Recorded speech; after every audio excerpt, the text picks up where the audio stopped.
হয়েছে বলেন। আমরা সুস্থ বিচার চাই, ফাঁসি চাই, আমার মেয়ের যে মারতে চাই। আমি আর কিছু চাই না, জনগণ ফাঁসি চাই। বাসু খায়রুল আর মাহবুব সাবিনা তিনজনে মিলে মারছে, ভাই বোন সব। পানীয় দেওয়ার চেষ্টা করে এবং তারা এই আত্মহত্যা চালানোর পরে আমরা খবর কিন্তু জানতে পারি তারা সবাই এলাকা থেকে পালিয়ে গেছে। এই লাস্টটা পর্যন্ত এরা যে একটা বনজমায় আছে, বনজমা শুধু পাশে ছিল।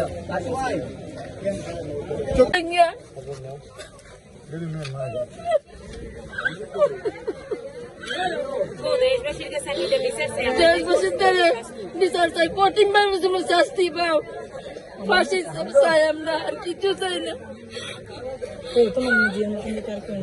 আমার মেয়ের মতন যেন কেউ মারবো খালি না ও।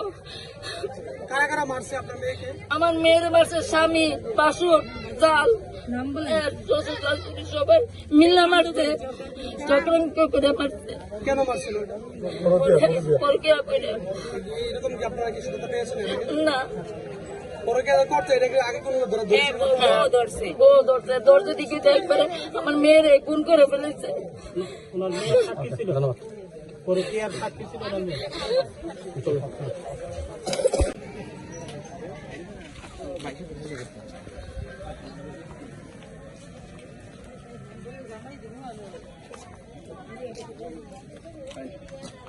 পুলিশ